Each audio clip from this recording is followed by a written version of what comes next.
Audio Jungle.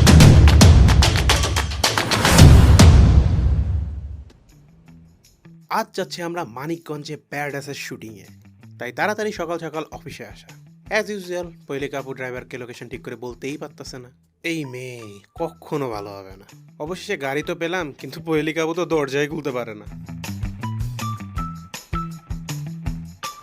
কিছুক্ষণ পর আমরা গেলাম মাহিমা আপুকে পিক আপ করতে, দেন সামিনাকে পিক আপ করে আমরা রওনা দিলাম মানিকগঞ্জের উদ্দেশ্যে।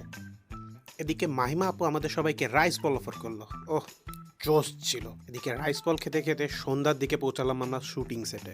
কি অন্ধকার এখানে, এই গ্রামের মধ্যে শুটিং করতেছে কেন? গ্রিন রুমে এসে দেখি রিয়া আপু অ্যান্ড প্রত্যয় ভাই অলরেডি এখানে বসে আছে। তো আমি তাড়াতাড়ি ক্যামেরা রেডি করে ফেললাম কাজ শুরু করার জন্য। কি করা যায় তাই ভাবছিলাম, এদিকে নায়িকাদের মেক ওভারের শট নিতে শুরু করলাম।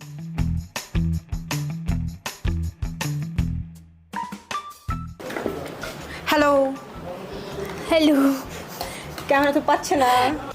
সামিনা আপুর তো নেওয়া হলো না, তো রিয়াপুর বাইট নিলাম। আচ্ছা, তার মানে আপনি কি একদম এই ডিসিশনে একদম অনড় যে ছেলে মেয়ে বন্ধু হতে পারে না?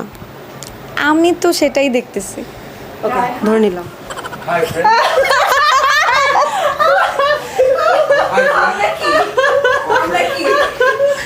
হ্যাঁ, এরকম হয়। এই না না, বেচারিকে এরকম বলা উচিত না, এরকম হয় সত্যি। মেয়েরা হচ্ছে খুবই আনসেফ ফিল করতেছে এখানে, ঠিক আছে? অনেক ছেলে বসে তো। আরে বেচারি পুরাই রোস্ট হয়ে গেল। আচ্ছা, কমেন্টে জানা ছেলে মেয়ে কি আসলেই বন্ধু হতে পারে না? আর ততক্ষণে পহেলিকা আপু আবার তার উল্টো পাল্টা প্রশ্ন নিয়ে হাজির। আপনি ফর্সা হয়ে গেছেন টানা 1 বছরে, কেমনে কিছু মাখছেন? আপনি আমার আগে দেখেন না, আমি সবসময় ফসেছি। কেন বারবার প্রত্যয় আর মাহিমাকে নেওয়া হচ্ছে এই কারণ জানতে চাইলে বান্না ভাই বললেন, হ্যাঁ, কি সব রেডি? ফ্যানরা যেটা করবে সেটা হইতেছে, আমার কাছে যেটা মনে হয় সেটা হচ্ছে শর্ট রেডি বলে চলে গেছে। আচ্ছা, শর্ট আমি এখানে ডিরেক্টরও শর্ট রেডিতে গেছে।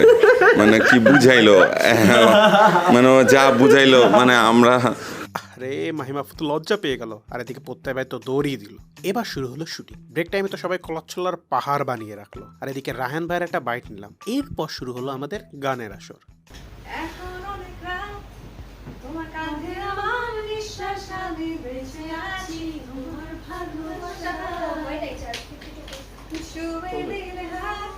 আমার বৃদ্ধ বুকে তোমার মাথা চেপে ধরে তুলছি কেমন নিঃশ্বাস।